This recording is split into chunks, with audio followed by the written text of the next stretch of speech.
Hello, I'm Lee. In this video, we're going to look at the hashTable implementation of table ADT. Let's first take a look at table ADT. Table ADT, this is a table ADT. It has a major operation of insert, remove, and retrieve. You might have noticed they all involve some key. This insert didn't say anything about the key, but the data will have the key inside. I could specify the key here as well. So they all involve key. So that's why we call table ADT a value-based ADT. Now let's do a quick review about position-based ADT we have seen. Last week we have seen stack. So when we add something on the stack, we call it a push on top of the stack. You can only push on top. You cannot add it any other place on the stack. So top is the only spot of interest for you. You add on top, that's called a push, and you remove from the top, that's called a pop. So that's only one position. And for the queue, you have two positions. You add to the rear and you remove from the front. You cannot insert it anywhere, any other places in the queue, or remove from any other places in the queue. So for queue, you got two spot that's of interest here, the front and the rear. And also you have a more general position-based ADT that's called a list. For list, you can access any individual element based on the position. Usually we call it index. Like I want to access a third element in the list, or I want to insert this one as the first element of the list, or I want to retrieve the last element in the list. So you can access any position in the list. So pretty much those three ADT, list, stack, and queue, they're all called position-based ADT. And now we're going to look at a table. Table is value-based ADT. So when you insert, it will insert according to a key value. When you remove, it will remove according to a key value. It's not about the position. It's all about the key object match here. Alright, to implement a table in this video, you can have many other choices. Like, for example, in your lab 1, you actually implement a sorted list, a sorted linked list. Actually, that's a table because you sort the list according to certain key order, and actually two different kind of key order. So to implement a table ADT, you could use a sorted array, a sorted linked list. They're all good ADTs. They're all good data structures for ADT, but are they efficient? You have to ask yourself. So you have to analyze every operation to see. So today we are going to look at another kind of implementation. It's called a hashTable implementation of a table ADT. It's nonlinear implementation. When you look at the array, it's linear, a block of memory, and go in one direction. And when you look at the linear linked list, it's linear again. So today we're going to look at the hashTable, which is a nonlinear data structure. We're going to see how it goes. Before we talk about the hashTable implementation, let's talk about the idea of hashing. So let's take a look. So hashing, imagine you have a magic black box. This is a black box, a magic black box. Let's call it a hash function. It's a hash function, and you feed in this hash function, this magic black box, your key, and this box will spit out an index. Will spit out an index. What's that index for? Let's see. That index will be an index to an array.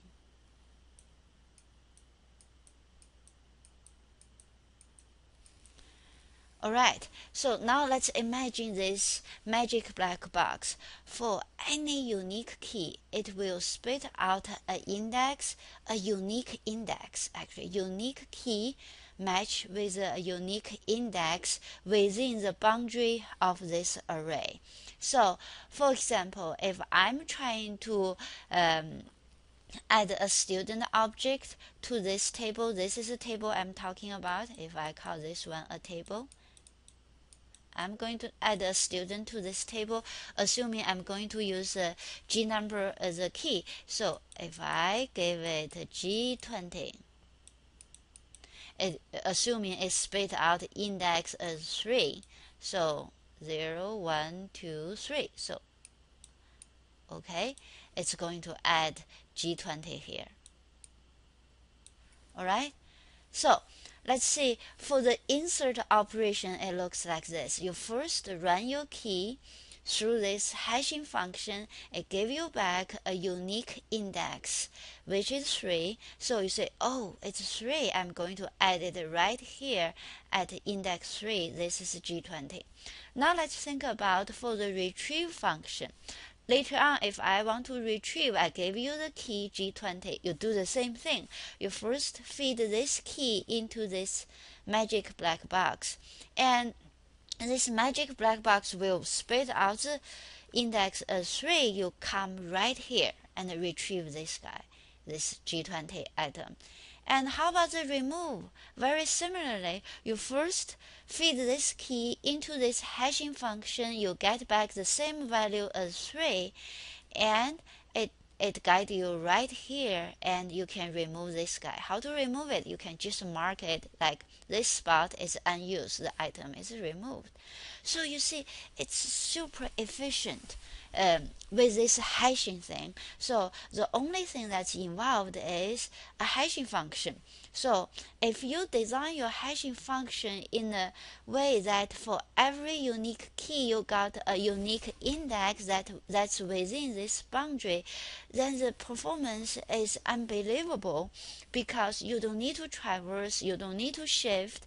The only thing is you do the calculation, then all the operation, insert, remove, retrieve, there's like instant access. You run all like direct access into this array and do your operation, either insert or remove or retrieve. It's super easy, and it's almost perfect.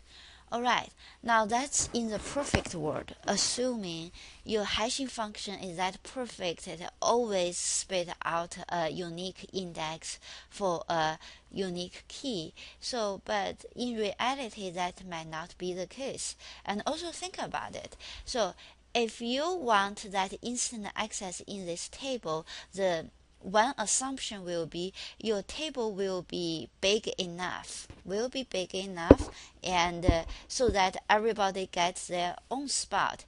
And also another very big assumption will be this hashing function will for sure give you back unique index for a unique key.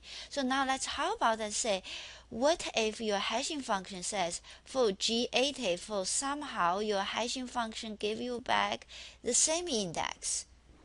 Then you got something called collision. You see this, there's only one spot. So what do you do here? If G20 is already taken the spot, where will G80 go?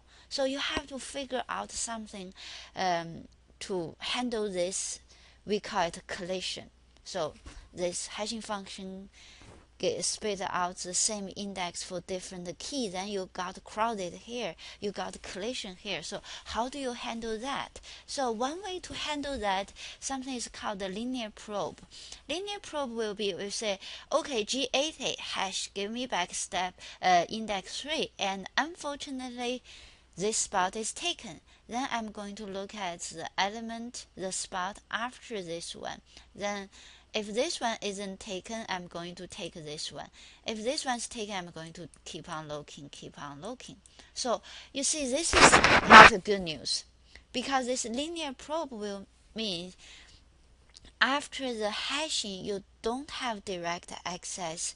So it's possible you have to look at the next element, look at the next element, look at the next element to see. So for insert, remove, retrieve, you just lost that instant access because of this linear probe. So that's one possible implementation.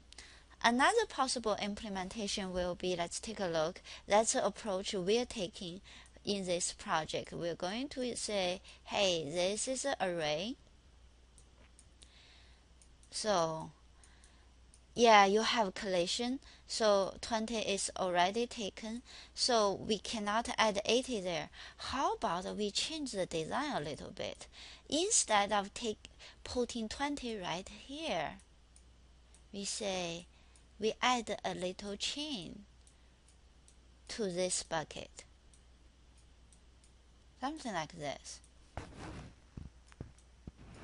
So you can imagine this table look like this. It's an array of linked list.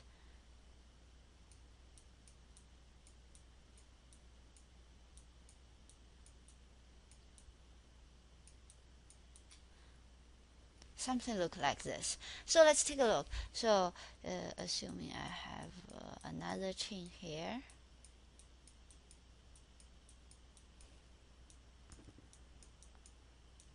A longer chain here. So now let's take a look at this solution to resolve the collision here. You say, okay, so G20 hash to index 3. You come to index 3. This is index 3. Oh. This is index 3. So you come to index 3, and instead of putting G20 item right here, we added to a linear linked list. So we added here. And next time, when you have the collision like G80 come in, it give you back index 3 again. We say, oh, we simply grow this linear linked list. So now think about how do you want to add to this linear linked list. You can add it to the end. That will require traverse. Or you can insert at the beginning. That doesn't require traverse. Okay, so that's your call. If you want to sort your chain like according to G number, you can say I add 80 after 20. If you don't care about the sorting order in this same chain, you can just insert it right here. So I won't say your chain is supposed to be small, and I don't think you have to sort it. You can just insert it at the beginning. Anyway, it will be a small chain here, but that gives you better performance for the add. Okay, and now let's see. So how about the other spot? The other spot, if they're unused, they're just no pointer. That means they're empty spot. So we do the hashing. We got the index. Then we possibly add one node to this already existing chain, or we just create a node and start this linked list. And now look at this array of linked list. What do we achieve here? It's nonlinear, so it's array of linked list. By combining array and linked list together, we got a direct access to a chain. Because of this array, you see, after you got the index, you have direct access to individual chain, and hopefully the chain will be shorter chain, and then the traverse will be limited, so that won't be so much performance penalty. Of course, it's not as good as in the perfect world. Everybody gets their own spot. You don't have to solve collision at all. But in reality, we have to resolve the collision problem.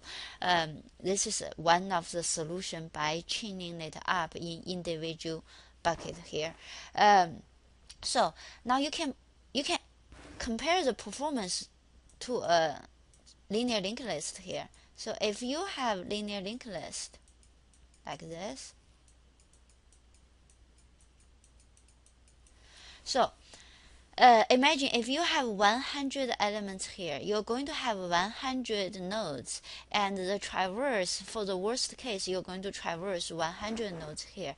But for for array of linked list, assuming I have 10 elements in the array, if this array's capacity is 10 elements, then by average individual chain length will be just 10, and it's much shorter linked list to traverse. So this array of linked list combines the strings of array, which is direct access, and linear linked list. Linear linked list strings it's dynamic. You can grow this way. Although you cannot grow this way, you achieve direct access this way, and you can grow in this direction, or you shrink in this direction. So it makes it much more dynamic, and also you have that advantage of direct access to individual chain.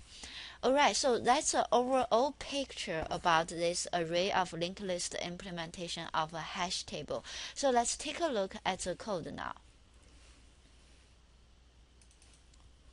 So let's take a look at the insert operation.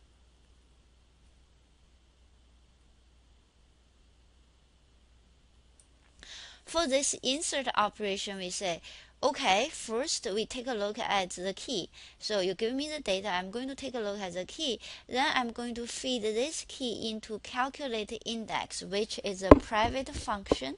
So you see, calculate index. That's a private function in my table ADT. The reason it's private is it has nothing to do with this public interface. It's pure implementation detail. That's why I put it as a private function. So let's see, we feed this key into this hashing function. It gives us back an index, and it promised to give us back an index that's within boundary of the array. So we create a new node to hold this data. Then we say new node next equal to table index. Remember table bracket index. Okay, let's see. How about I'll draw the picture here.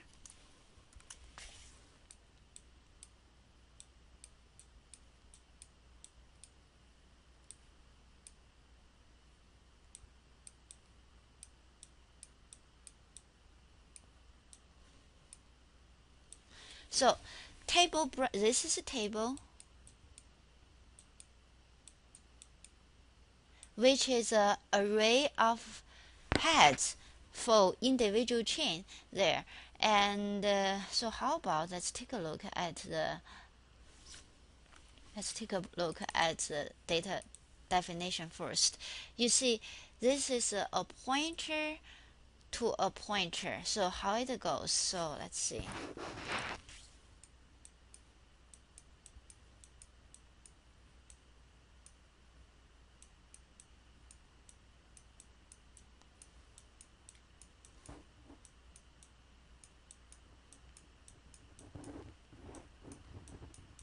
So let's see this one. Let's pick one element of the array. It's just a pointer to the first node in the chain, which is a head to the this individual chain here. So the data type for this one is node star.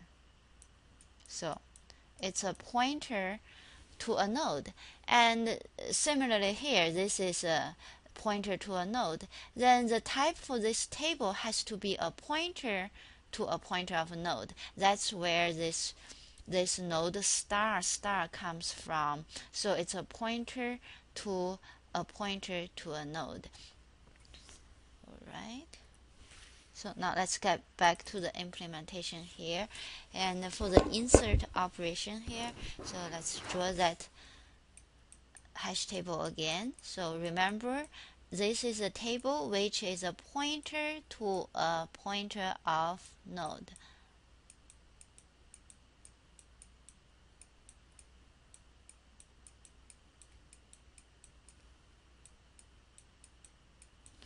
Alright, so let's see. You create a new node. So how about I create a new node here somewhere. So if I create a new node here, and new node next equal to table index, assuming the table index is right here. Okay, your new node next equal to table index, and your table index will point to this one. So we take the approach of adding this new node at the beginning of the linked list. So assuming if your index take you here, you say new node next equal to table index which is null, then table index equal to new node. So that's how the insert goes. So you calculate the index, then you come here, add the node at the beginning of this chain, and that's how we resolve the collision. Now let's take a look at the remove. For remove, similarly, you come here, you calculate the index. You see, you calculate the index, and you feed the key there, calculate the index, you come to this chain, and in order for removal, you have to traverse through this linear linked list, hopefully a small list, traverse through this small list to find the match. You see, this is a traversing step to find the match and remove it from that linear linked list. So that part of the code should look familiar to you, how to remove some node from a linear linked list. Similarly, for retrieve, the same deal. You calculate the index, you get to this chain, then you try to find which node is the one you're trying to retrieve. Alright, so that's the operation about the insert, remove, and the retrieve. Now let's take a look at the hashing function.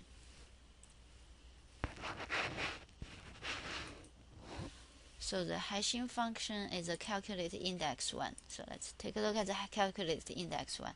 So this is, I wrote a very simple hashing function here. Pretty much you give me the key, I'm going to use every character of the key, I'm going to add up every character together.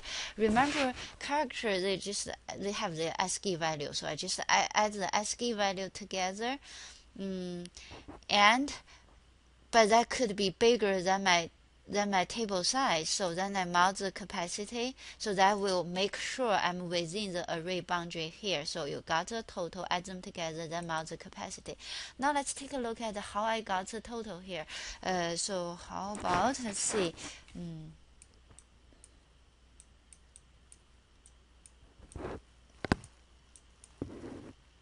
So this is the array of char. Okay, and let's see, I have a temporary pointer called C, char C, equal to key. This is a key, this is a key they passed in. I'm trying to hash this one. I'm trying to add all the character value together, then mod the capacity to get back a index in that table. So I have a temporary variable, temporary pointer, first point to this key. This is C, and I have my total value start with 0, while dereference C, that give me this guy. That means, well, this one isn't the null, remember the null terminator? So assuming this is a null terminator, the null terminator of the C string. Well, this one isn't null. I'm going to add the value. So you see, I have to dereference this C because it's a pointer. Add the value to total. Then C++. C++ is is just a pointer arithmetic. It point to the next one. Well, this one isn't null, I'm going to add on top of this one and return. So that's easy. And now I want you guys to take a look at this implementation to see if you like it or not. So about this hashing function. This hashing function does exactly what this one does. It's just different coding. Let's see. So I say first total is 0, then I run a string length to find out how long is this key, how many characters are there. Then I use a simple for loop to loop through and add the key bracket index because that's individual character, and add it to total. This exactly the same algorithm, just different coding. But think about which one is more efficient. With this implementation, I use a temporary pointer to guide me through and directly access that character at that position. With this one, I first ask a string length to calculate how long is this C string. Then I step through and add them together. Okay, so think about what's behind the scene of string length. How do you find out the string length? If you're the person who writes a library of string length, how are you going to implement it? So the implementation actually is trivial. You just loop through until you see a no terminator, and as you're looping, you increment your counter. That's how you implement string length. But that means you already loop through this string once here. Then you take a second pass to loop through to add the value. So obviously that isn't as efficient as this one pass solution. And so one thing about this hashing function is efficiency does count. So because think about all the operation, insert, remove, or retrieve, you need to first do hashing first. And so the efficiency of a hashing function, you really need to try to make it efficient. And don't make it very complicated, because that's going to slow your program down if you make it not as efficient as you can. And also, the standard of a good hashing function should be it can spread your data around the table. So think about this. Okay, this is your table. This is your table.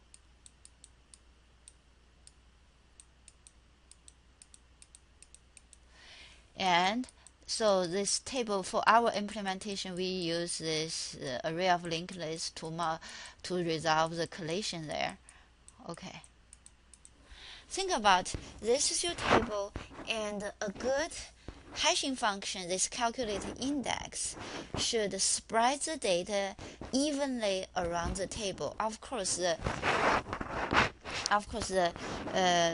ideal situation will be you don't even need this chain. Every chain length will be 1. That will be great. That means you don't have collision.